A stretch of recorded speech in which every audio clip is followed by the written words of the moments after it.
Hello everyone. Easy physics by N K channel पर आप सबका एक बार फिर स्वागत है। चैप्टर नंबर 10 प्रत्यावर्ती धारा या अल्टरनेटिंग करंट इसे अपन कहते हैं, शॉर्ट फॉर्म में इसे एसीबी कहा जाता है। आज अपन इस चैप्टर के बारे में अपना पहला टॉपिक स्टार्ट कर रहे हैं। इससे पहले अपन 9 चैप्टर कंप्लीट कर चुके हैं। ये जो चैप्टर है ये बाकी जितने भी चैप्टर्स हैं यहाँ से पूर्ण रूप से अलग हैं। जो स्टूडेंट्स नए जुड़ रहे हैं वो इस चैप्टर से शुरुआत कर सकते हैं।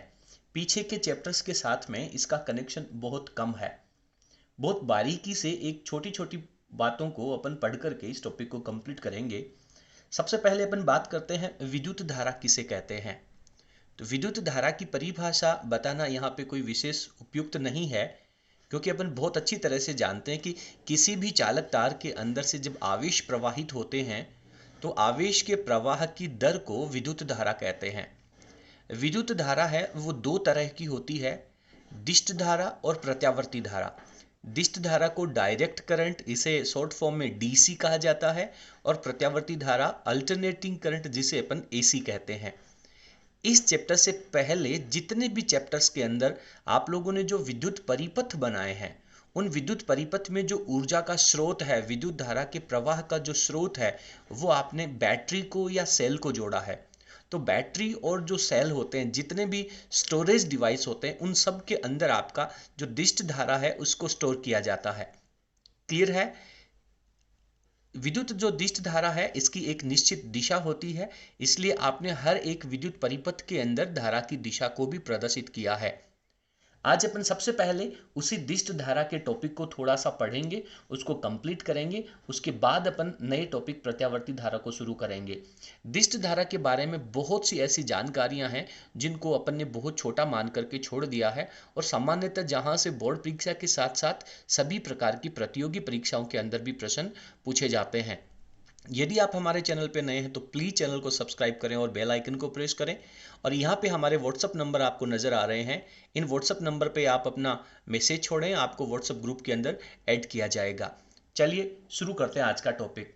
सबसे पहले अपन बात करते हैं दिष्ट धारा की।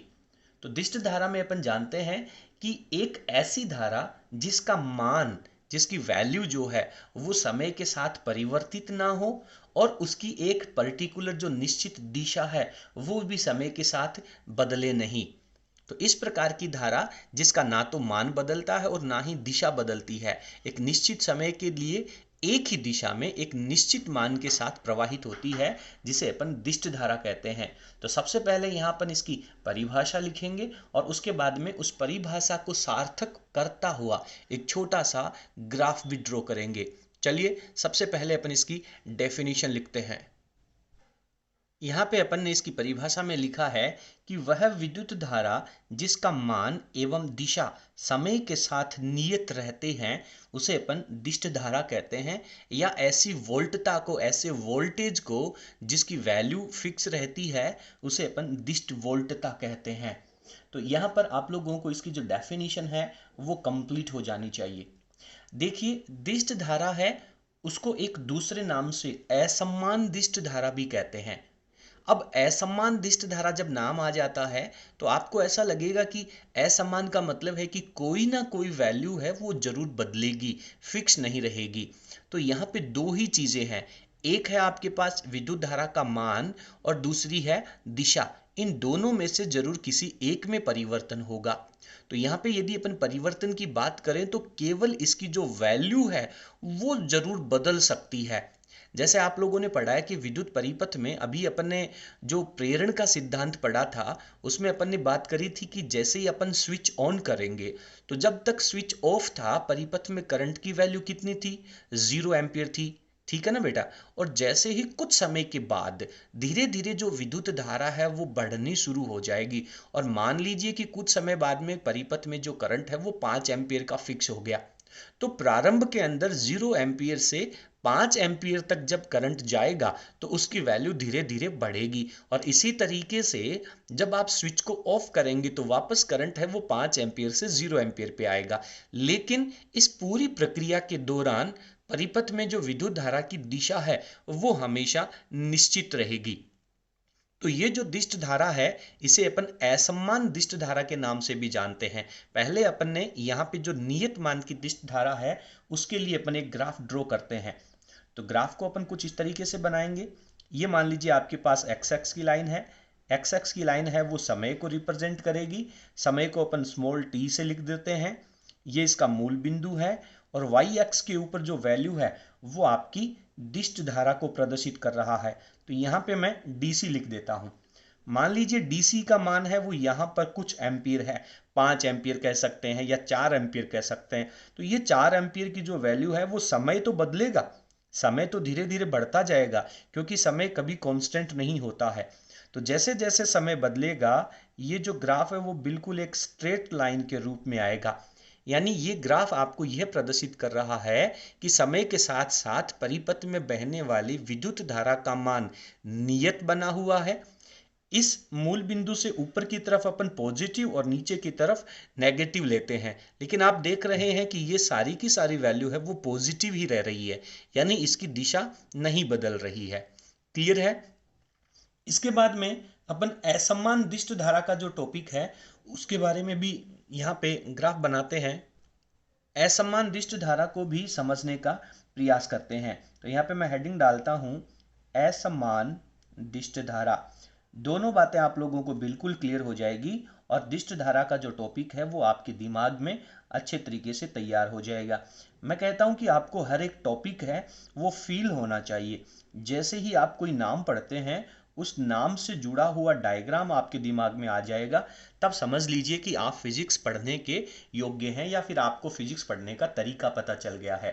तो यहाँ पे असमान दिष्ट धारा, पहले बेटा मैं इसका ग्राफ ड्रॉ कर देता हूं, उस ग्राफ के द्वारा अपन परिभाषा लिखेंगे तो बेटर रहेगा। ठीक है, इसका ग्राफ मैं यहाँ पे नीचे ड्रॉ कर रहा हूं। ये मान लीजिए मेरे पास करंट की वैल्यू को प्रदर्शित करेगा। ये जो एक्स एक्स की लाइन है वो समय को रिप्रेजेंट करेगा। यहाँ पे मैंने टी लिखा और ये मूल बिंदु लिखा है, और इसके ऊपर यहाँ पे मैं आई लिख रहा हूँ। आई का मतलब है ये दिष्ट धारा को प्रदर्शित कर रहा है। अब इसका जो ग्राफ है वो ग्राफ कुछ इस तरीके से परिवर्तित होकर के भी जा सकता है। ये पीक वैल्यू ज़्यादा भी जा सकती है, कम भी हो सकता है। कुछ इस तरीके से इसका ग्राफ है वो परिवर्तित हो सकता है।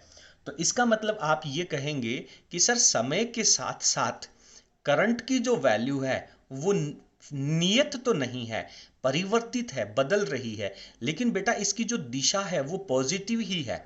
यानी यदि आप किसी परिपथ के अंदर करंट की डायरेक्शन को शो करेंगे तो वो एक नियत दिशा में ही प्रवाहित होगा। हो सकता है कि वोल्टेज के द्वारा, रेगुलेटर के द्वारा, या फिर ये कहें कि प्रतिरोध का जो मान होता है जिसे अपन धारा नियंत्रक कहते हैं, परिपथ में जब आप प्रतिरोध का मान बढ़ाएंगे तो धारा का मान कम हो जाएगा, और प्रतिरोध का मान कम कर देंगे तो धारा का मान बढ़ जाएगा। यानी कि दिष्ट धारा को कंट्रोल करने का जो उपकरण होता है वो आपका धारा नियंत्रक या रेहोस्टेट होता है, या फिर आप फंडामेंटल रूप से ये कह सकते हैं कि सर दिष्ट धारा को प्रतिरोध कंट्रोल करता है। ठीक है, तो ये जो ग्राफ है वो आप लोगों को दिष्ट धारा को प्रदर्शित करने वाला ग्राफ है। ये बात आपको अच्छे तरीके से समझ में आ जानी चाहिए।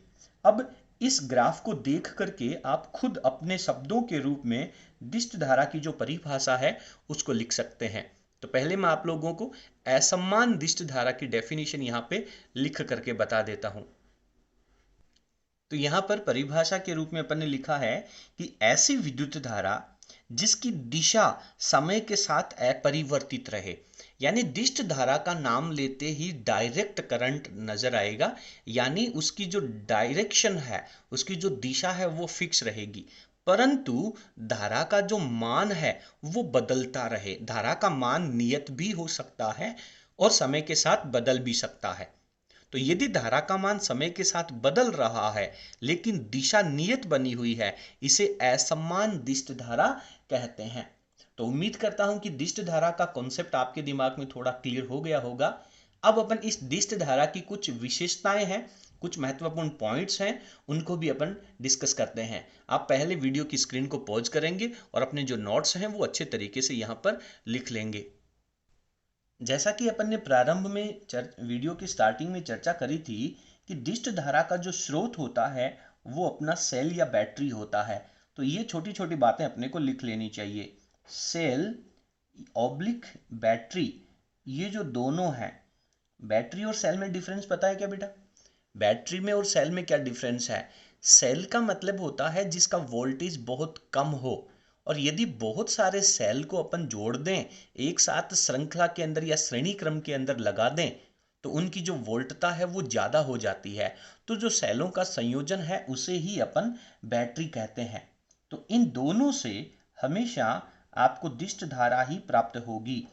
क्लियर है? इन दोनों से अपने को दिष्ट धारा प्राप्त होती है। तो ये बात अपन यहां पर लिख सकते हैं, दिष्ट धारा प्राप्त होती है। अगले पॉइंट की यदि अपन बात करें, तो अभी आपने देखा कि दिष्ट धारा का मान जो दिशा है, दिष्ट धारा की जो दिशा है वो समय के साथ बदल नहीं रही है, यानी इसमें फ्रीक्वेंसी नहीं है। दिष्ट धारा में फ्रीक्वेंसी नहीं होती है। फ्रीक्वेंसी का मतलब होता है एक सेकंड में कंपनों की या चक्करों की संख्या। तो आप देख रहे हैं कि दिष्ट धारा की जो वैल्यू है वो तो नियत बनी हुई है। तो इस प्रकार से अपन कह सकते हैं कि दिष्ट धारा की जो आवृत्ति या फ्रीक्वेंसी है वो अपनी 0 होती है। तो इसको अपन लिखेंगे, दिष्ट धारा की, मैं इसकी जगह शॉर्ट फॉर्म में डीसी भी लिख सकता हूं। दिष्ट धारा मुझे बार बार लिखना पड़ेगा। दिष्ट धारा की जो आवृत्ति होती है, देखिए कंपटीशन एग्जाम में, इवन नीट के एग्जाम में ऐसी छोटी छोटी बातें हैं वो पूछी जाती हैं। तो इसकी जो आवृत्ति है वो 0, या हिंदी में अगर अपन लिखें तो 0, या गणितीय रूप में लिखें तो इसको इस फॉर्मेट में लिख सकते हैं, 0 होती है। फ्रीक्वेंसी 0 होती है। क्यों होती है? फील होनी चाहिए। क्या इसने, ये जो आपने अभी ग्राफ देखा था, क्या वो ग्राफ पॉजिटिव में जाकर के नेगेटिव की तरफ जा रहा है? सर नेगेटिव में तो नहीं जा रहा है, वैल्यू तो पॉजिटिव में ही है। इसका मतलब उसने कोई कंपन या कोई चक्र नहीं किया, और कंपन और चक्र नहीं करेगा तो उसकी फ्रीक्वेंसी 0 रहेगी। बात क्लियर है? यदि आप एक ही दिशा में लंबे चलते जा रहे हैं, चलते जा रहे हैं, तो आपका कोई चक्र या कोई राउंड कंप्लीट नहीं हो रहा है, और जब तक राउंड या पथ का दोहरान नहीं होगा तब तक फ्रीक्वेंसी नहीं होगी। क्लियर है? तो डीसी करंट की जो फ्रीक्वेंसी है वो 0 होती है। आपको ये बात बहुत अच्छे से याद होनी चाहिए, समझ करके याद होनी चाहिए। और जब फ्रीक्वेंसी 0 हो गई, जब आवृत्ति का मान 0 हो गया, तो डीसी की यानी विद्युत धारा का जो आवर्त काल होता है, आवर्त काल, टाइम पीरियड, ये आवर्त काल कितना होगा, दिष्ट धारा का आवर्त काल कितना होगा? आप जानते हैं कि फ्रीक्वेंसी और आवर्त काल में एक संबंध होता है। Frequency is equals to 1/t, या फिर t is equals to 1/f। ठीक है? तो यहां पे मैं लिखूं कितना होता है, अनंत होता है। कैसे होगा अनंत? आप बहुत अच्छे से जानते हैं सर, टाइम जो होता है that is equals to 1/f, और यदि मैं 1/0 लिखूं then it means this is the value of infinity. इसे अपन इनफाइनाइट कहते हैं, अनंत कहते हैं। तो ये दोनों जो पॉइंट हैं ये आपको बहुत अच्छे तरीके से समझ में आना चाहिए। बहुत छोटा प्रश्न है वो यहाँ पे पूछा जा सकता है। दूसरी अपन बात करें तो आपने जो परिपथ के अंदर अभी तक के जितने भी चैप्टर्स में जो विद्युत परिपथ बनाए हैं, उनमें विद्युत धारा को या विद्युत वोल्टता को नापने के लिए आपने एमीटर लगाया और वोल्टमीटर लगाया। क्लियर है? तो वो जो एमीटर और वोल्टमीटर है वो केवल डीसी करंट को मापने के काम आते हैं। एसी करंट को, प्रत्यावर्ती धारा को मापने के लिए जो एमीटर और वोल्टमीटर काम में लिए जाएंगे, वो कहते तो उन्हें भी अपन एमीटर और वोल्टमीटर ही हैं, लेकिन उनके पीछे का जो सिद्धांत होता है वो कुछ अलग तरीके का होता है। तो यहां पे अपन बात करें कि डीसी करंट को या डीसी वोल्टेज को, दोनों को मापने के लिए जो क्रमशः एमीटर और वोल्टमीटर हैं वो धारा के चुंबकीय प्रभाव के ऊपर कार्य करते हैं। लेकिन एसी को मापने के लिए कौन सा सिद्धांत लगाया जाएगा उसको अपन इसी चैप्टर में आगे डिस्कस करेंगे। तो यहां पर मैं एक बहुत महत्वपूर्ण लाइन लिखता हूं कि डीसी करंट को, डीसी करंट, डीसी धारा या वोल्टता, ध्यान देना बेटा, धारा कह दें या फिर इन्हें वोल्टता कह दें, दोनों नामों से अपन इसे कहेंगे, क्योंकि दिष्ट धारा भी होगी और दिष्ट वोल्टता भी होगी। दिष्ट धारा या वोल्टता को मापने के लिए, को मापने के लिए काम आने वाले जो उपकरण हैं, काम आने वाले उपकरण कौन कौन से, क्या क्या नाम देंगे अपन उन्हें, क्रमशः लगा लिखने की आवश्यकता नहीं है। एमीटर ऑब्लिक वोल्टमीटर, ये जो दोनों हैं एमीटर और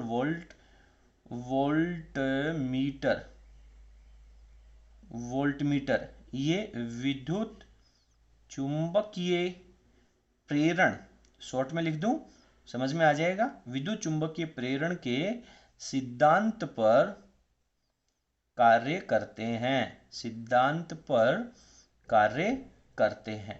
ये बात अपने को अच्छे से समझनी है, ठीक है। बहुत छोटे छोटे प्रश्न हैं बट फंडामेंटल प्रश्न हैं, अपने को तैयार होने चाहिए। तो इस तरीके से इतनी सारी बातें जब अपन समझ लेते हैं तब अपन कह सकते हैं कि सर दिष्ट धारा का जो टॉपिक है वो अब अपना कंप्लीट हो गया है। अब अपन बात करेंगे कि प्रत्यावर्ती धारा किसे कहते हैं, कौन कौन सी इनकी जो विशेष महत्वपूर्ण विशेषताएं होती हैं, या फिर ऐसी कौन कौन सी बातें हैं जिनके द्वारा अपन यह कह सकते हैं कि एसी ज्यादा इंपॉर्टेंट है या डीसी ज्यादा इंपॉर्टेंट है, कहां कहां इनकी विशेषताएं होती हैं। ठीक है, जरूरत क्या होती है कि एसी को डीसी में बदलने की या फिर डीसी को एसी में बदलने की। आप लोगों के घरों में एक इन्वर्टर लगा होता है, वो इन्वर्टर क्या करता है, उसके साथ में एक बैटरी लगी होती है, वो जो बैटरी है वो एनर्जी को स्टोर करके रखता है। आपके घरों में जो बाहर से सप्लाई आती है वो अपनी प्रत्यावर्ती धारा की होती है। तो अपने घरों में आने वाला जो करंट है वो आपको बहुत अच्छे से क्लियर होना चाहिए कि सर एसी होता है, और वो जो इन्वर्टर है, इन्वर्टर का मतलब होता है इन्वर्ट करना, बदलना। ठीक है, तो वो जो इन्वर्टर है वो एसी करंट को डीसी करंट में बदलता है। आप डीसी करंट को स्टोर कर सकते हैं, उसके बाद में जब आप पुनः उसे काम में लेंगे पंखा चलाने के लिए या किसी भी उपकरण के लिए, तो पुनः उस डीसी को एसी में बदलना पड़ेगा। तो यदि अपन एसी करंट को स्टोर कर सकते तो फिर अपने को इन्वर्टर लगाने की जरूरत नहीं थी। तो ये एक छोटा सा कंसेप्ट अपने दिमाग में आता है कि सर इन्वर्टर की जरूरत क्या है, और इन्वर्टर की यदि जरूरत है तो फिर बैटरी के अंदर अपन डीसी को स्टोर क्यों करते हैं, एसी को स्टोर नहीं किया जा सकता। अब अब अपन कह सकते हैं कि सर फिर एसी करंट है, अपने घरों में जो पावर सप्लाई आती है वो बड़े बड़े वायर के अंदर 11,000 वोल्टेज की लाइनें भी होती हैं, उससे बड़ी भी लाइनें होती हैं, तो फिर उनमें एसी करंट ही क्यों फ्लो किया जाता है, उनमें डीसी करंट क्यों फ्लो नहीं किया जा सकता। तो पहले अपन प्रत्यावर्ती धारा के टॉपिक को थोड़ा सा पढ़ लेते हैं, उसके बाद में इन दोनों प्रकार के करंट के बीच में तुलनात्मक अध्ययन भी करेंगे। अब आप वीडियो की स्क्रीन को पॉज करें और अपने जो नोट्स हैं वो यहां तक अच्छे तरीके से लिख लें। अभी अपन ने डीसी करंट को पढ़ा, और डीसी करंट में आपने देखा कि एक ऐसा पॉइंट था जिसके ऊपर अपन ने बहुत ज्यादा फोकस किया, वो था करंट की डायरेक्शन। अपन ने कहा कि डीसी करंट में करंट की डायरेक्शन फिक्स रहती है, लेकिन एसी करंट में जो डायरेक्शन है वो समय के साथ साथ बदलेगी। कुछ क्षण के लिए पॉजिटिव होगी, कुछ क्षण के लिए नेगेटिव होगी, फिर पुनः पॉजिटिव होगी, पुनः नेगेटिव होगी। यानी कि वो आवृत्ति रूप से, आवृत्ति का मतलब क्या है, एक निश्चित अंतराल के रूप में उसकी वैल्यू है वो बदलती रहती है। किस तरीके से बदलती है, इसकी क्या परिभाषा होगी, अभी अपन इसकी परिभाषा लिखते हैं। तो बहुत सिंपल तरीके से अपन ने यहाँ पे इसकी डेफिनेशन लिखी है कि वह धारा, वह विद्युत धारा जिसका मान एवं दिशा, वैल्यू भी और डायरेक्शन भी, दोनों कंप्लीटली दोनों, ऐसा नहीं है कि केवल डायरेक्शन बदलेगी, इसकी वैल्यू है वो भी बदलेगी। तो वह धारा जिसका मान तथा दिशा दोनों आवर्त रूप से, ध्यान दे बेटा, आवर्त रूप भी बहुत महत्वपूर्ण है। आवर्त रूप का मतलब है कि एक निश्चित फिक्स टाइम होगा, उसके अंदर उसको बदलना ही पड़ेगा। ऐसे नहीं है कि पहले जल्दी बदलेगा फिर धीरे धीरे कम बदलने लग जाएगा। आवर्त रूप का मतलब है कि एक निश्चित टाइम पीरियड, आप लोगों ने देखा है कि घड़ी के अंदर जो सेकंड की सुई होती है वो एक निश्चित टाइम पीरियड में अपना जो चक्र है वो पूरा कर लेती है। मिनट की सुई भी एक निश्चित टाइम पीरियड में चक्र पूरा कर लेती है, घंटे की सुई भी करती है। हालांकि सबकी वैल्यूज अलग अलग हैं, लेकिन जो सेकंड की सुई है उसकी वैल्यू है वो फिक्स है। ऐसा नहीं है कि सेकंड की सुई कभी जल्दी चलेगी कभी धीरे चलेगी। तो उसी तरीके से विद्युत धारा जो है वो सभी धाराओं की आवर्त काल जो है, आवृत्ति है, वो समान नहीं होगी, लेकिन एक प्रकार का करंट यदि अपन ले लें तो उस करंट की जो फ्रीक्वेंसी है वो फिक्स है। अपने घरों में हिंदुस्तान के अंदर जो एसी करंट आता है उसका जो आवृत्ति है वो है 50 हर्ट्ज, 50 हर्ट्ज। मतलब एक सेकंड में 50 बार वो पॉजिटिव होगी और 50 बार नेगेटिव होगी। लेकिन वही एसी करंट जब अमेरिका के अंदर यूज होता है तो उसकी फ्रीक्वेंसी कुछ अलग रखी गई है। अमेरिका के अंदर एसी करंट की जो फ्रीक्वेंसी है वो अपनी इंफॉर्मेशन के लिए अपने को पता होना चाहिए, वो 60 हर्ट्ज है। यानी कि एक सेकंड में 60 बार पॉजिटिव और 60 बार नेगेटिव। लेकिन ऐसा नहीं है कि अपने घरों में आने वाली जो एसी करंट है आज उसकी फ्रीक्वेंसी 50 हर्ट्ज है, कल उसकी 60 हर्ट्ज हो जाएगी ना, उसकी फ्रीक्वेंसी फिक्स है। तो आवर्त रूप जो शब्द है वो बहुत महत्वपूर्ण है। तो वह धारा जिसका मान तथा दिशा दोनों आवर्त रूप से परिवर्तित होते हैं उन्हें अपन प्रत्यावर्ती धारा कहते हैं। और इसी तरीके से प्रत्यावर्ती वोल्टता की परिभाषा भी लिखेंगे कि वह वोल्टता जिसका मान तथा दिशा दोनों आवर्त रूप से परिवर्तित होते हैं उसे प्रत्यावर्ती वोल्टता कहते हैं। तो एसी वोल्टेज को और एसी करंट को दोनों को आपको एक साथ पढ़ना है। आप चाहे एसी वोल्टेज पढ़ लें या फिर एसी करंट पढ़ लें, बाकी सारी कंडीशंस सेम रहनी है। अब अपन बात करते हैं कि जो अपना एसी वोल्टेज है या फिर एसी जो करंट है वो कितने तरह के हो सकते हैं। देखिए इसके अंदर भी जो आवृत्ति है वो कुछ अलग तरह की होती हैं। अपन यहाँ पे ग्राफ बना करके इनको पढ़ेंगे। सबसे पहला ग्राफ मैं बनाता हूं, आप समझने का प्रयास कर देखें कि ये जो वाई एक्स की लाइन है, इस वाई एक्स की लाइन के ऊपर बेटा मैं करंट को शो करूंगा और ये जो एक्स एक्स की लाइन है, इस एक्स एक्स की लाइन के ऊपर मैं टाइम को शो करूंगा, समय को प्रदर्शित करूंगा। तो ये एक्स एक्स की लाइन पे मैंने लिख दिया स्मॉल टी, ठीक है। और यहाँ पे मूल बिंदु पे लिख दिया अपन ने 0। आप देखें, धीरे धीरे समझें। यहाँ पे आप वोल्टेज भी लिख सकते हैं या फिर करंट भी लिख सकते हैं। मैंने V या I दोनों कह दिया है। यदि प्रत्यावर्ती वोल्टता कहे तो V लिख देंगे, प्रत्यावर्ती धारा कहेगा तो I कह देंगे। मान लीजिए कि मूल बिंदु में जब समय का मान 0 है उस समय प्रत्यावर्ती करंट का मान 5 एम्पियर है, ठीक है। तो वो 5 एम्पियर मान लीजिए थोड़े समय के लिए फिक्स रह करके यहां तक चला जाएगा। लेकिन एक सेकंड के मान लेते हैं अपन, एजम्पशन ले रहे हैं अपन, केवल कल्पनाशील ले रहे हैं, समझने का प्रयास कर रहे हैं। तो एक सेकंड के कुछ हिस्से में उसकी वैल्यू अचानक से पॉजिटिव से लेकर के कहां चली जाएगी, नेगेटिव पे चली जाएगी। तो यहां पे जो वैल्यू आ जाएगी वो माइनस का V या फिर इसे अपन माइनस का I कह देंगे। तो ये वैल्यू पॉजिटिव से नेगेटिव पे हो गई। फिर जितनी देर तक ये पॉजिटिव रही थी उतनी देर तक ये नेगेटिव रहेगी और पुनः फिर वापस ये पॉजिटिव के रूप में चली जाएगी। फिर वापस उतनी देर तक पॉजिटिव रहेगी, फिर पुनः नेगेटिव चली जाएगी, फिर उतनी देर तक नेगेटिव रहेगी, पुनः पॉजिटिव चली जाएगी। तो ये इसका ग्राफ बन जाता है। यदि आप ये कहते हैं कि सर मैं एक सेकंड को यहां तक लेता हूं या एक चक्र को यहां तक लेता हूं, तो ये चक्र पूरा कब माना जाएगा, थोड़ा सा समझने का प्रयास करें कि ये आपने मैक्सिमम वैल्यू से शुरू किया, पॉजिटिव मैक्सिमम से। तो पॉजिटिव मैक्सिमम से जब नेगेटिव मैक्सिमम जाएगा तो आधा चक्र पूरा होगा और फिर जब वापस पॉजिटिव मैक्सिमम पे यहां आ जाएगा तो इसका एक राउंड कंप्लीट हो चुका है, एक चक्र पूरा हो चुका है। और आप बहुत अच्छे से जानते हैं कि एक चक्र को पूरा करने में लिया गया जो समय है उसे अपन आवर्तकाल और कैपिटल T से रिप्रेजेंट करते हैं। तो ये जो पॉइंट है वो आपका कैपिटल T का पॉइंट आ जाएगा और ये पॉइंट किसका हो जाएगा, ये वाला पॉइंट। ये तो सर इसका आधा टाइम है तो इसको अपन T/2 लिख देंगे, ठीक है। यहां से फिर ये वाली वैल्यू है वो अगेन आधा चक्र हो गया। तो एक चक्र का टाइम यहां, आधे चक्र का टाइम और जोड़ दें तो इसको लिख सकते हैं अपन 3T/2, ठीक है। और यहां पर आते आते दो चक्र पूरे हो गए, दो चक्र पूरे हो गए तो दो चक्र में लिया गया जो टाइम है उसके अपन 2T लिख देंगे और इस तरीके से ये ग्राफ है वो आगे चलता जाएगा। तो ये जो आपके पास करंट का ग्राफ है, इस ग्राफ को देख करके फील करना है, आपको महसूस करना है कि ये एसी करंट है। अब अपन कहेंगे कि ये इसका आकार क्या है, ये वर्गाकार रूप में है। तो इसे अपन वर्गाकार प्रत्यावर्ती धारा या वर्गाकार प्रत्यावर्ती वोल्टता कहते हैं। अब ये जो ग्राफ अपन ने ड्रॉ किया है, इस ग्राफ को अपन यहाँ पे मैथमेटिकल रूप में यदि समझने का प्रयास करें तो आप कह सकते हैं कि सर 0 टाइम से लेकर के t/2 टाइम तक, देखिए 0 का टाइम भी है और 0 से टाइम जब बढ़ेगा तो इसकी वैल्यू 0 के बराबर भी है और 0 से बढ़ती जाएगी। कहां तक जाएगी? ये अपना स्मॉल टी है। ये जो स्मॉल टी यानी जो टाइम है वो 0 से बराबर और 0 से बड़ा होता जाएगा, लेकिन कहां तक जाएगा?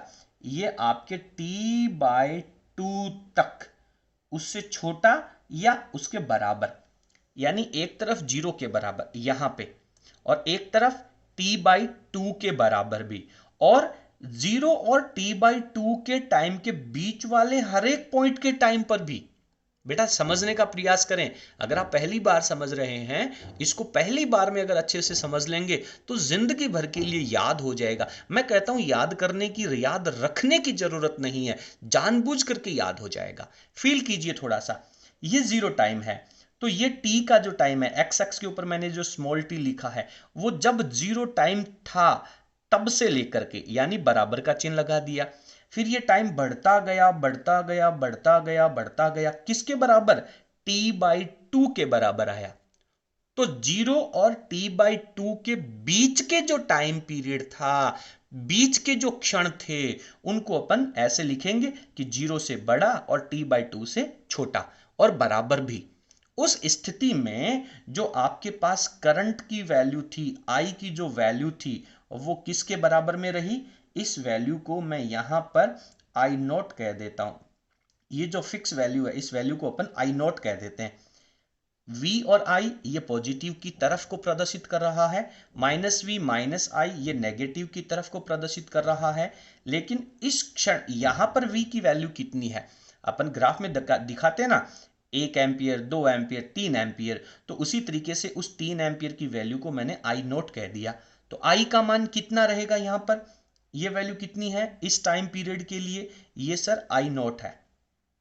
ठीक है, इसी तरीके से इसके आगे वाले के लिए कहो तो जब टाइम t/2 था तब से लेकर के जब टाइम t है तब तक, यानी ये जो टाइम है वो t था, t/2 था और t था तब के बराबर, और इन t/2 से बड़ा और t से छोटा। इस टाइम पीरियड के लिए जो I की वैल्यू है वो माइनस में I0 रहती है सर। बात समझ में आ गई है? उम्मीद करता हूं कि आपको बहुत अच्छे से यहां पर समझ में आ गया होगा। इसके आगे की कहानी है वो दोबारा लिखने की आवश्यकता नहीं है, इसी तरीके से चलता जाएगा। तो ये पहला एक तरीका है, पहला एक प्रकार है किसका? प्रत्यावर्ती धारा का। अब प्रत्यावर्ती धारा का दूसरा रूप भी हो सकता है। सर दूसरा रूप कैसे होगा वो भी बता दीजिए हमें, वो भी समझा दीजिए। चलिए प्रत्यावर्ती धारा के दूसरे रूप को भी समझते हैं। इसको मैं यहां पे हेडिंग डाल देता हूं, वर्गाकार। वर्गाकार प्रत्यावर्ती धारा। ठीक है, वर्गाकार प्रत्यावर्ती धारा। समझ में आ रहा है बेटा? देखिए अगर आप लोगों को समझ में आ रहा है तो प्लीज़ आप वीडियो को लाइक ज़रूर करेंगे और आपके जितने भी फ्रेंड्स हैं उन सब के साथ शेयर करने का प्रयास करेंगे। हमारे जितने सब्सक्राइबर हैं अगर वो सब लोग एक एक आदमी को जोड़ेंगे तो अपना जो परिवार है, अपना जो यूट्यूब चैनल का परिवार, वो बहुत बड़ा हो जाएगा और सब लोगों के बीच में आपस में कंपटीशन की भावना रहेगी और सब एक दूसरे के साथ प्रतिस्पर्धा करते हुए, देखिए टांग खींचते हुए नहीं, एक दूसरे का सपोर्ट करते हुए अपने को आगे बढ़ना है। मैं आपको एक छोटी सी बात बताता हूं। पिछले दिनों चर्चा चली कि हिंदुस्तान हमेशा, ऐसा कौन सा खेल है जिसमें हमेशा विश्व विजेता रहा है? क्रिकेट में आपने देखा है कि वर्ल्ड कप अभी तक भारतीय टीम ने केवल 2 बार जीता है, लेकिन एक ऐसा खेल है जिस खेल में अभी तक विश्व विजेता हर बार हिंदुस्तानी रहा है। बताइए कौन सा? वो है कबड्डी। कबड्डी में आज तक पुरुष की जो टीम है वो हमेशा विश्व विजेता रही है हर वर्ल्ड कप में। अब कारण क्या है इसका? क्योंकि हम टांग खींचने में सबसे तेज हैं।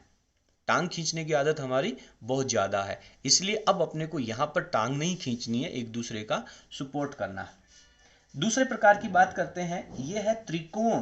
त्रिकोणमिति, त्रिभुज के आकार की। त्रिकोण, त्रिकोण प्रकार भी लिख सकते हैं आप बीच में, त्रिकोण प्रकार की प्रत्यावर्ती धारा।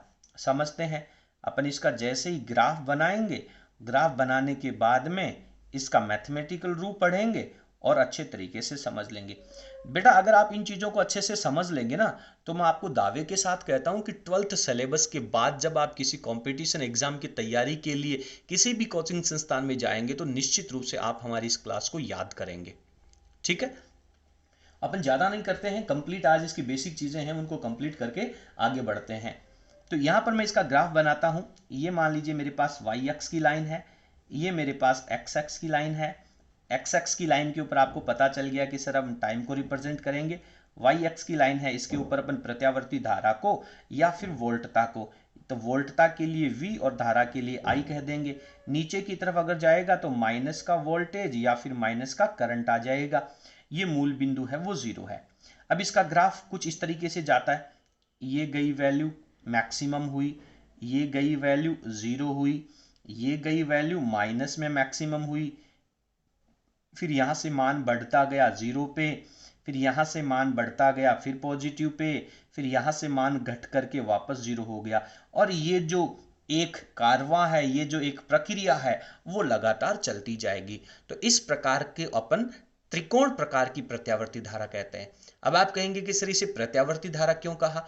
देखिए आप देख रहे हैं कि मूल बिंदु से ऊपर की तरफ पॉजिटिव में भी और नेगेटिव में भी, फिर पॉजिटिव फिर नेगेटिव, पॉजिटिव नेगेटिव, इस तरीके से ये करंट है वो आगे चलता जाएगा, इसलिए इसे अपन प्रत्यावर्ती धारा कह रहे हैं। और ये त्रिकोणाकार की भी है। अब इसका मैथमेटिकल रूप कैसे लिखेंगे?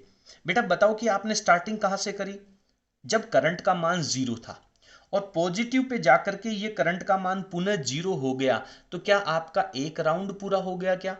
नहीं सर, एक राउंड पूरा नहीं हुआ। ये तो अपन ने पॉजिटिव की तरफ का एक राउंड पूरा किया है। जब तक नेगेटिव की तरफ का एक राउंड पूरा नहीं होगा और वापस अपन प्रारंभिक स्थिति पे नहीं आएंगे, तब तक एक राउंड पूरा नहीं माना जाएगा। यहाँ पे कंफ्यूजन होता है कि सर मूल बिंदु से शुरू किया, यानी कि अपन ने 0 की वैल्यू से शुरू किया और करंट का मान बढ़ा और फिर 0 आ गया। बेटा अभी नेगेटिव की तरफ का चक्कर पूरा कहाँ किया है? नेगेटिव की तरफ जाकर के फिर वापस आओगे तब जाकर के आपका एक राउंड पूरा होगा। तो आपने 0 से शुरू किया, एक बार बीच में 0 आएगा, ये आधा चक्र, और दूसरी बार जब 0 आएगा तो आपका एक चक्र पूरा हो जाएगा। जैसे देखिए यहाँ पे समझने का प्रयास कीजिए, यहाँ पे आपने पॉजिटिव के मैक्सिमम से शुरू किया, यहाँ पे आपके पास मैक्सिमम आया, लेकिन ये तो नेगेटिव का मैक्सिमम था। तो उसके बाद में जब आप पुनः पॉजिटिव के मैक्सिमम पे आओगे तब जाकर के अपना एक राउंड है वो पूरा माना जाएगा। तो इसको अपन मैथमेटिकल रूप में भी समझने का प्रयास करते हैं। तो शुरुआत में जो टाइम है वो टाइम कहां से शुरू हुआ? सर 0 से शुरू हुआ, और यहां पे जाते जाते कितना हो गया? सर t/2 हो गया।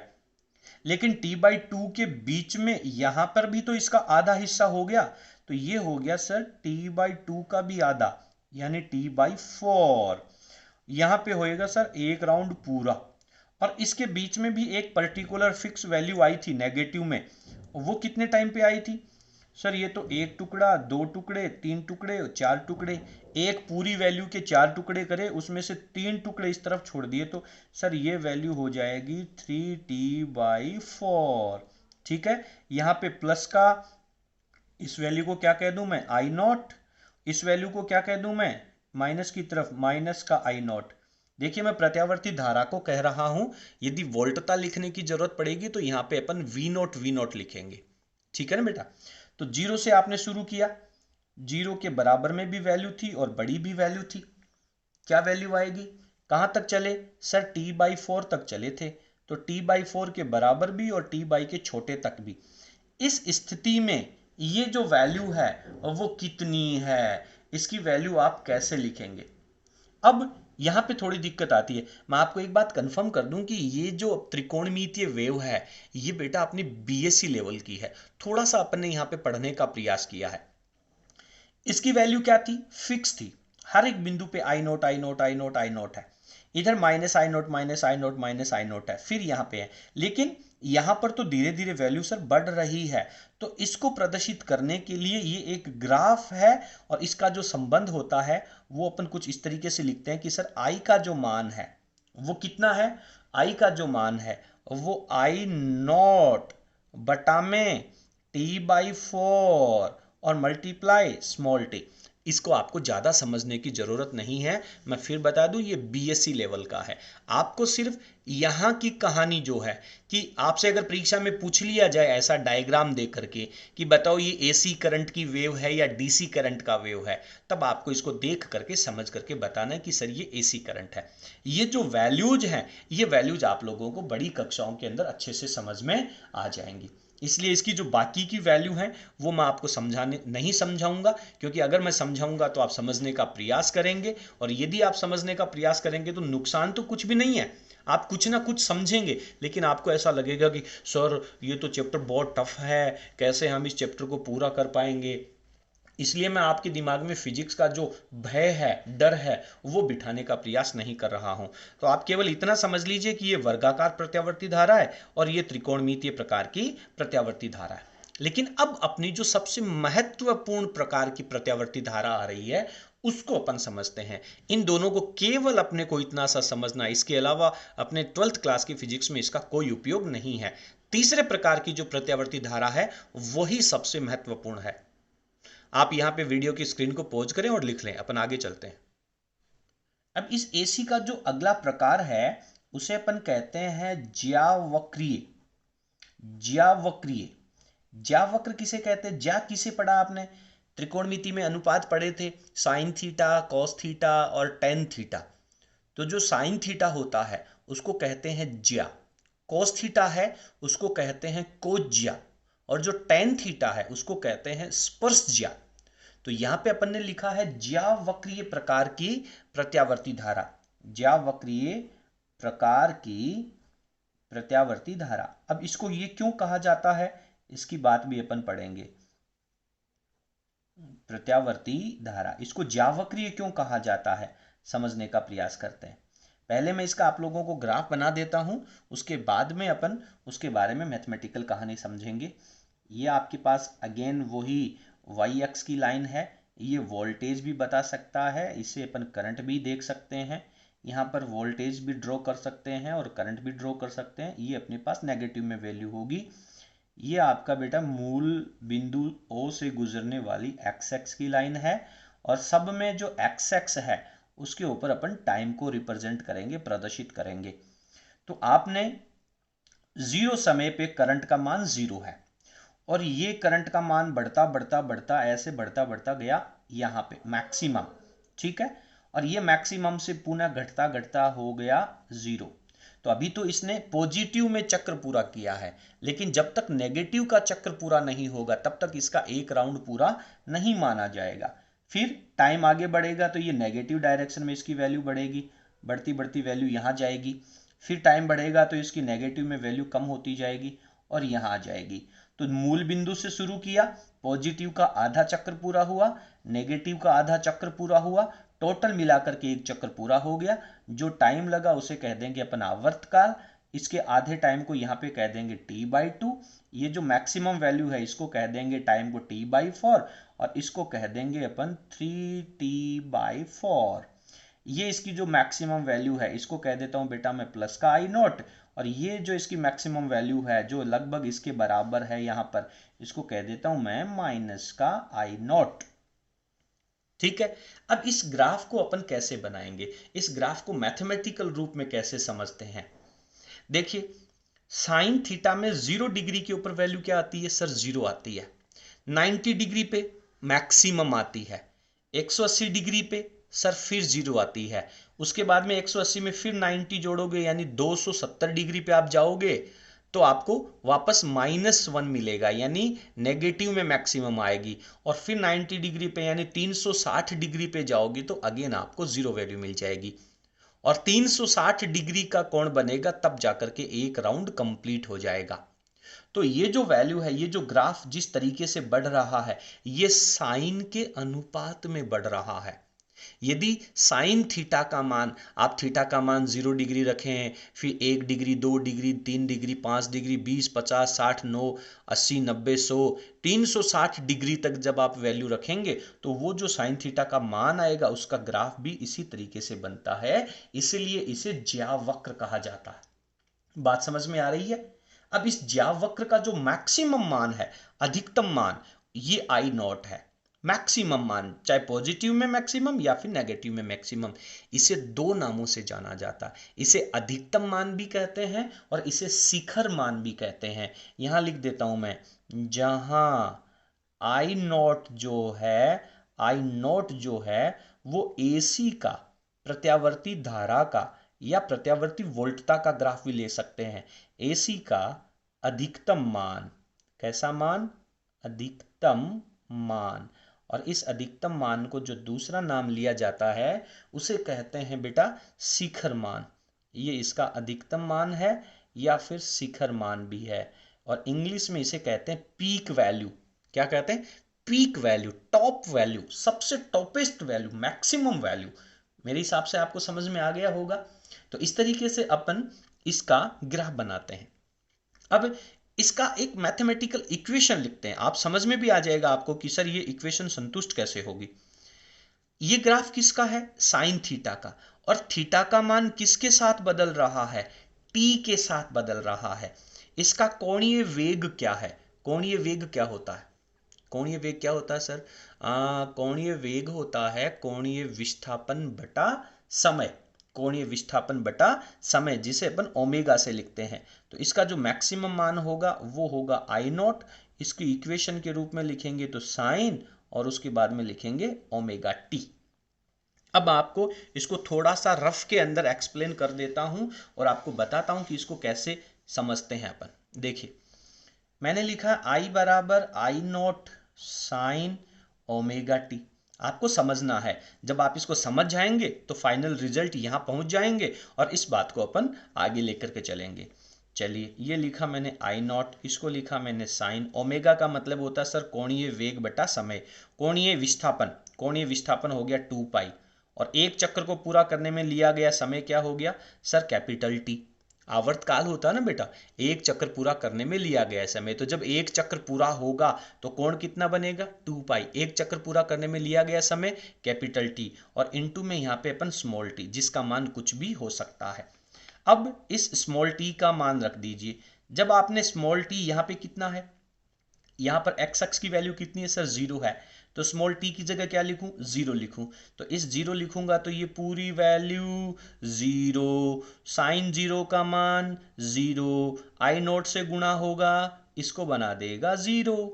ठीक है, तो यहां पर जब स्मॉल टी का मान 0 है तो सर आई का मान भी 0 है। संतुष्ट हो रहा है? आगे चलिए, ज़्यादा वैल्यूज अपन इन पॉइंट्स की वैल्यू को समझ नहीं सकते हैं। ये अपने जो साइंटिफिक कैलकुलेटर होता है उससे समझ में आता है। अपन केवल ये जो पर्टिकुलर वैल्यूज है, जो मैक्सिमम और मिनिमम वैल्यूज है, इनको समझते हैं। दूसरी स्थिति में टाइम कितना बेटा? t/4 पे पहुंच गए। अच्छा, t/4 पे मैक्सिमम वैल्यू कितनी थी? आई नॉट। देखते हैं इस इक्वेशन से भी ये रिजल्ट आते हैं कि नहीं आते। I, this is equals to I not sign omega की जो फॉर्मूला 2 पाई बाई टी होता है, स्मॉल टी कितना इस केस में? इस केस में है सर t/4।